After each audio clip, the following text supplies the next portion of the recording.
항쟁이 기관차 12월호 디펜스 브리게이트 중 날줄과 C줄. 국제여단. 국제연대란 서로 다른 나라 사이의 국가단체 개인 간 공동의 목표를 달성하기 위해 단결하고 협력하는 것이다. 국제연대는 정치적인 대중투쟁으로도 무장으로도 할 수 있다. 국제적인 반제통일전선 형성은 반제투쟁에서 제국주의를 타격하고 전세계 광범위한 반제자주 세력이 국제적인 정치적 연합을 이룩하는 것이다.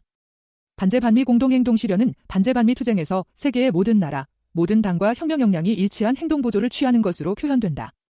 반제반미 통일전선의 형성은 반제반미 공동행동을 실현하기 위한 전제로 되며 반제반미 공동행동의 실현은 반제반미 통일전선을 이룩하고 그것을 강화하기 위한 담보로 된다. 반제반미 통일전선과 반제반미 공동행동을 실현하는 것은 제국주의를 반대하는 모든 나라, 당 역량의 전투적 단결을 강화하는 것이다. 매개 나라와 민중들은 각이한 사회제도 정치 이념을 보유하지만 공동의 목표와 이념에 기초해 단결할 수 있다. 또 침략 약탈을 목적으로 둘러싸고 있는 제국주의 포위를 진보적 포위로 바꿔야 하며 포위당한 일국의 고립성을 없애고 노동계급과 세계 민중의 전투적 연대성의 강력한 유대를 강화해야 한다. 이렇게 될 때 제국주의자들의 무력 간섭과 자국 내 반동들의 반혁명 시도를 방지할 수 있다. 제국주의는 침략 약탈의 반동적 목적을 실현하기 위해 결탁하고 연합하는 만큼 진보를 지향하는 세계 민중은 단결해 제국주의 세력과 맞서야 한다. 피아박 민족들과 민중들은 역사적 처지 이해 관계의 공통성으로 공동투쟁에 단합될 조건과 가능성을 가진다. 제국주의를 최대한 분산 약화시켜 종국적으로 청산하기 위한 기본 방도는 반제 자주 세력이 집단적으로 반격하는 것이다. 무장으로 연대하는 것은 그 최고 수준이다. 무장을 지원하는 것은 인적, 물적 지원을 통해서 진행된다. 군대를 보낼 수 있고 무기를 비롯한 군수물자를 보낼 수 있다. 스페인 내전은 1936년 7월 발발했다. 1935년 7월 코민텔은 7차 대회 결정 이후 스페인 공산당의 주도하에 스페인 인민전선이 결성돼 1936년 2월 총선에 승리했다. 여기에 반발한 왕당파 파쇼 세력들은 군사반란을 일으켰다. 프랑코 반란군의 나치 독일 파쇼 이탈리아는 군대를 투입하고 미국 영국은 자본을 지원해 내전은 국제전으로 발전했다. 스페인 내전 발발 이후 코민테르는 53개국 3만 5천여 명을 조직해 7개 국제여단을 편성해 인민전선 정부를 지원했다. 격전지 마드리드에서 국제여단의 역할이 컸다. 1936년 10월부터 반란군은 마드리드를 공격하기 시작했고 11월에 이르러서는 전황을 가른 주요 전투들이 시작됐다.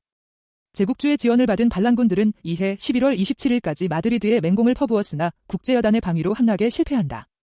국제여단은 노파사란 그들은 지나가지 못한다 구호 밑에 맹렬히 마드리드를 방위했다. 이 구호는 이후 반파시즘의 상징이 됐다. 스페인 내전은 비록 실패했지만 국제주의 운동 역사에 귀중한 경험을 남겼다. 2차 세계대전 전야 일본 제국주의는 소련을 겨냥해 하사노 전투 장고봉 사건과 할인골 전투 노무난 사건을 도발했다.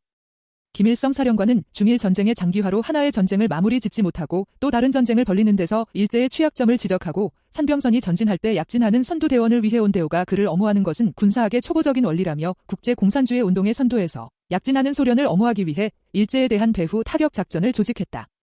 파쇼 독일의 소련 침공이 임박한 시점에서 스탈린 총서기의 지연 전술로 1941년 4월 소일 중립조약이 체결된다. 앞서 1940년 12월에서 1941년 3월 하바롭스크 회의가 진행돼 1942년 7월 동북지방에서 활동하던 조중 무장투쟁 세력과 소련 원동군 간의 국제연합군이 결성된다. 국제연합군 편성을 분기점으로 만주지역 조선인무장투쟁 세력은 중국과의 공동투쟁 단계에서 삼국 무장력의 연합을 내용으로 하는 공동투쟁 단계로 세계 반제 반파쇼 투쟁이 흐름에 합류하는 공동전선 단계로 이행했다. 이후 국제연합군은 조선 중국에서의 일제경멸과 2차 세계대전 승리에 기여했다. 일제 패망 후 중국 공산당과 국민당의 정권 수립에 관한 1년여의 협상과談判이 결렬됐다. 1945 말 1946 초 국민당 장개석은 협상 막뒤에서 동북지역에 방대한 무력을 투입시켰다. 1945.1일 말 김일성 주석은 중국 단동에 나가 동북민주연군의 투쟁을 지원하기 위한 대책을 세우는 등 적극적으로 지원했으며 1946 2차 국공내전 중국 해방전쟁이 발발하자 조선은 무기, 화약, 탄약, 군복, 의약품 등 막대한 양의 군수물자들을 지원하고 항일무장투쟁식이 단련된 지휘관을 핵심으로 포병연대 공병부대를 파견했다. 동북지역에 파견된 조선인부대들은 동북민주연군의 주력으로 동북해방의 결정적 전환을 가져오는 전투들에서 돌격대가 됐다. 장춘, 길림, 사평, 금주, 심양해방 전투들을 승리로 이끌어 동북해방에 기여했다. 동북지방 해방 이후에도 중국인민해방군과 장강도 하작전, 장사중경 해남도 해방전투 등 중국 전 대륙을 해방하는 큰 전투들에 참가해 공훈을 세웠다. 모택동 주석과 주을래 총리는 중국의 오성홍기에는 조선 공산주의자들의 붉은 피가 스며있다고 높이 평가했다.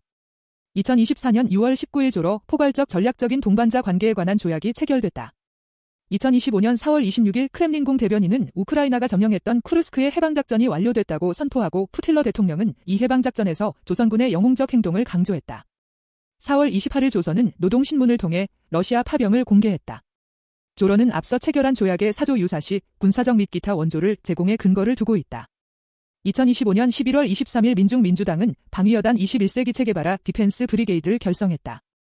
민중민주당이 선도적이고 주도적인 역할을 하고 있는 세계 반제 플랫폼은 세계 각국에서 방위여단 조직 사업을 힘있게 추진하고 있다.